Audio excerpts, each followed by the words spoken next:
Hello everyone, Shampa daily লাইফস্টাইলে সকলকে স্বাগতম।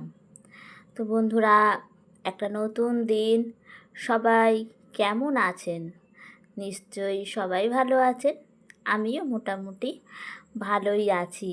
কেন বলুন তো বন্ধুরা, আজকে একটু ভালো আছি। আজ যখন শুয়েই ছিলাম, ভোরের দিকটা 5টা বাজে, তো দেখছি মেঘ ডাকছে, বিদ্যুৎ চমকাচ্ছে, আর 5টার সময় অন্ধকার, আর সাথে জোরে বজ্র বিদ্যুৎ সহ জোরে বৃষ্টি হচ্ছে। আর দেখে তো মনটা একেবারে আনন্দে ভরে উঠেছে, কেননা প্রত্যেকটা দিন সকালে যখন বিছানা ছেড়ে উঠি, কাজগুলো সারি, প্রচণ্ড গরম লাগে, কিন্তু আজকে সেই ব্যাপারটা কিন্তু একদমই নেই। তো সকালে উঠে কিন্তু পরিবেশটা দেখে খুবই ভালো লাগলো। তো যাই হোক, একটা নতুন দিন চলে এসছে, তো আমিও একটা নতুন ব্লগ ভিডিও নিয়ে আজ চলে এলাম। সকাল সকাল সমস্ত কাজ সেরে নিয়েছি। আজ যে বললাম, সকালবেলা প্রায় 5টা থেকে 6:30, 6:45 পর্যন্ত টানা বৃষ্টি হয়েছে। আর সকালের দিকে বৃষ্টি হলে কাজটাও কিন্তু অনেকটা কমই থাকে, তাই আজকে সকালের বাসি কাজটা অনেকটাই তাড়াতাড়ি হয়ে গেছে। তো পুজোর সব সেরে, পুজো কমপ্লিট হয়ে গেছে, সব কিছু সেরে হাজব্যান্ড এই জাস্ট বিছানাটা ছাড়লো, ছেড়ে এখন টয়লেটে গেছে ফ্রেশ হতে। তো আমিও, যেহেতু একটু লেট করে ওঠে, অনেকটা লেট করে তো ঘুমাতেও যায়, তো একটু লেট করে ওঠে, তার জন্য আমার সব কাজ সেরে নিয়ে তবেই আমি বিছানাটা রেডি করি। তো সেটাই প্রতিদিনের মতন আজ চলে এসেছি বিছানাটা রেডি করতে। তো আজকে কোথায় কোথায় বৃষ্টি হলো বন্ধুরা, আপনারা যারা আমার ভিডিও দেখছেন, আপনাদের ওখানেও কি আজকে সকালের দিকটায় বৃষ্টি হয়েছে? অবশ্যই কিন্তু আমাকে একটু কমেন্ট করে জানাবেন। তো আমাদের এখানে প্রচুর প্রচুর বৃষ্টি হয়েছে। আর খুব ভালো, দেখলাম রাস্তাঘাটে অনেকটা জলও দাঁড়িয়ে গেছিলো, কেননা সকালের দিকে একটু কাজ ছিল, তো বেরিয়েছিলাম, তো তখনই দেখলাম রাস্তাঘাটে কিন্তু অনেক জায়গায় জলও দাঁড়িয়ে গেছে। যাই হোক, অনেকটা দিন কিন্তু প্রচণ্ড পরিমাণে গরম ছিল, আর তারপর যখন এরকম বৃষ্টি হয় না, সত্যি খুব ভালো লাগে, পরিবেশটা একদম ঠান্ডা হয়ে যায়। আর আজকে ঠিক সেই রকমই। তারপর বৃষ্টি থেমে যাওয়ার পর বেলা বাড়ার সাথে সাথে একটু গরম বোধ তো হচ্ছিল, কিন্তু প্রতিদিনের মতন সেই গরম বোধটা অবশ্যই ছিল না।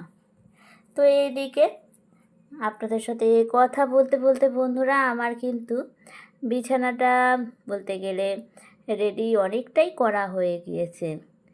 আর ওই যে বিছানা যদি একদম টান টান থাকে, সত্যি ভালো লাগে, ঘরের পরিবেশটা সুন্দর লাগে। তাই আমি সব সময় চেষ্টা করি বিছানা একদম টান টান করে রেডি করতে। ওই গুটিয়ে থাকলে আমার একদমই ভালো লাগে না। তো সব সময় আমি টান টান করে, এই যে যেরকমভাবে রেডি করেছি, এইভাবেই রেডি করতে ভালোবাসি। তো যাই হোক, হয়ে তো গেল বিছানা রেডি, পুজো, স্নান, তো চলে এলাম এবার প্রতিদিনের মতন রান্নাঘরে। তো প্রতিদিন সকালে কি কাজ করব, সেটা আগে থেকে প্ল্যানিং করা থাকলে অনেকটাই ভালো হয়, কাজগুলো খুব তাড়াতাড়ি হয়ে যায়। কিন্তু আজ একটু কাজের গোলমাল হয়ে গিয়েছে, কেননা গতকাল অন্নপূর্ণা যোজনার ফর্ম তুলেছিলাম। তো গতকাল থেকে এটা টেনশান ছিল যে 12 পাতার ফর্ম, তো সেখানে কি কি ফিল আপ করতে হবে, তো সেটা নিয়ে বলতে গেলে রাতে আমার ঠিক করে ঘুমই হয়নি। রাতে ফিল আপটা করিও নি, দেখিও নি। তো রাতে যেহেতু অনেক রকম কাজ থাকে, ভিডিও এডিটিং থাকে, তো নানা রকমের কাজ থাকে ফোনের, তো সেইগুলো সারতে সারতে অনেকটাই লেট হয়ে গিয়েছিল। তো মানে পলকে চোখ মানে এক পলকে ফর্মটা দেখলাম। তো ভাবলাম যাই হোক সকালে দেখব। তো সকালে দেখে তো সেইগুলো অনেক দেখলাম যে অনেক কিছু জেরক্স করতে হবে, তো সেইগুলো জেরক্স করতে বেরোলাম। তারপর আরও কিছু কিছু এই সংক্রান্ত আরও কিছু কাজ ছিল, সেগুলো করলাম। করতে করতে বাড়িতে আসতে প্রায় অনেকটা লেট হয়ে গেছিলো। ওই যে বললাম যে প্রতিদিন যদি প্ল্যানিং করে চলা যায়, আগের দিন যদি ঠিক করে নেওয়া যায় যে সামনের দিনে কি কাজ করব, তাহলে কাজগুলো কিন্তু সব স্মুথলি হয়ে যায়। কিন্তু সেটা আজকে আমার একটু প্ল্যানটা ভেস্তে গেছে, কাজকর্ম অনেকটাই লেট হয়ে গেছে, তাই আজ বাড়ি ফিরে বিশেষ কিছু রান্নাও করিনি। তো হাজব্যান্ডকে যখন জানালাম যে আজকে অনেকটা লেট হয়ে গেছে, ও বলল ঠিক আছে, যখন লেট হয়েই গেছে তাহলে আর করার দরকার নেই।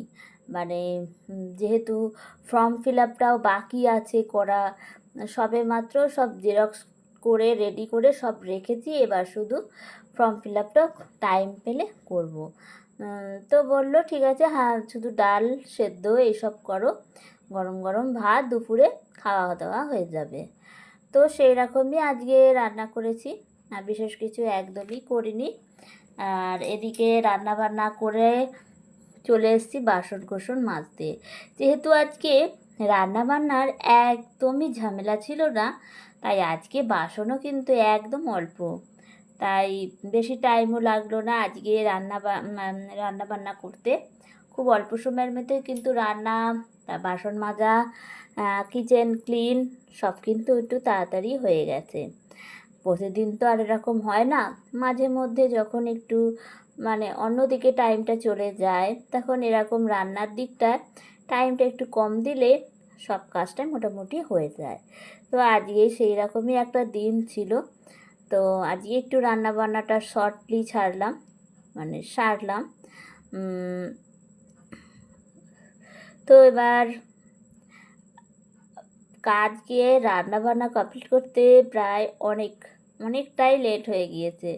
যে বললাম অনেকটা লেটে এসেছি কিচেনে। এখন ঘড়িতে বাজে দুপুর 1টার মতন। তো এবার হাজবেন্ডও চলে এসছে দুপুরবেলায় খাওয়া দাওয়া করতে। তো ওকে খাবার দাবার দিয়ে দিয়েছি, ওদিকে খাচ্ছে, আর আমি এদিকে বসে পড়েছি। ওকে আগে সব দিয়ে দিলাম, দিয়ে যখন ও খাবারটা স্টার্ট করে দিয়েছে, তারপর আমিও বসে পড়লাম আমার লাঞ্চ নিয়ে।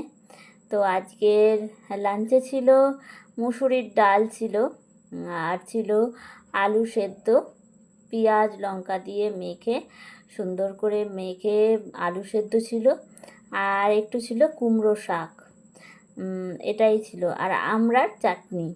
এটাই ছিল আজকের দুপুরের মেনু।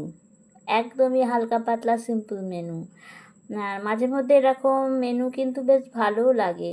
প্রতিদিন মাছ ডিম এসব সত্যি খেতে খেতে মানে একঘেয়ে টাইপের হয়ে যায়।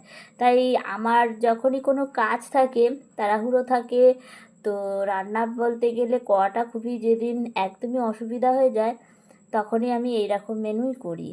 তাহলে কি হয়, কাজটাও হয়ে যায় আর রান্নাবান্নাও হয়, আর আমার পেটটাও ভরা থাকে, মানে কোনো প্রবলেম হয় না। তো মাঝে মধ্যেই তাই করি। তো খাওয়া দাওয়া করার পর যা যা কাজ ছিল সেগুলো সেরে একদমই ক্যামেরা অন করা হয়নি। তো সন্ধেবেলায় চলে এসেছি, সেই বলেছিলাম অন্নপূর্ণা যোজনা ফর্ম, সেটাই এখন সব কিছু রেডি করে নিয়ে বসেছি একটু ফিল আপ করতে। তো মানে অনেকগুলো 12 পাতার ফর্ম, তাই তো 12 পাতার ফর্ম। আর কিন্তু দেখলাম যা মানে সবকটা ফিল আপ করতে হচ্ছে না। প্রথম 3 পাতাটাই ছিল মেন হচ্ছে প্রথম পাতা, তারপর ওই 3 পাতাটাই মেন, তারপর সেরকম আর ফিল আপের জায়গা নেই, শুধু টিক দিতে হচ্ছে যেটুকু প্রয়োজন, আর যেগুলো নয় সেগুলো একদমই বাদ। তাই মানে একটা যে ভয় ছিল যে কি লিখবো, এতগুলো 12 পাতার ফর্ম, সেখানে কি থাকবে কি না, না না একদমই না। ফিল আপ করার পর বুঝলাম যে না ঠিকই আছে, মানে যেটুকু মানে করতে, অনুসন্ধান করতে বা ঠিকঠাকভাবে সার্চ করতে যেটুকু ইনফরমেশন লাগে সেটুকুই এখানে দেওয়া আছে, সেটা যথেষ্ট। বেশি কিছু চাওয়া হয়নি এখানে। ঠিক আছে, তো আজকের ভিডিওটা আজকে এই পর্যন্তই করলাম। তো বন্ধুরা সবাই ভালো থাকবেন, সুস্থ থাকবেন। আবার নেক্সট ভিডিওতে কিন্তু অবশ্যই দেখা হয়ে যাবে। আর সকলকে টাটা।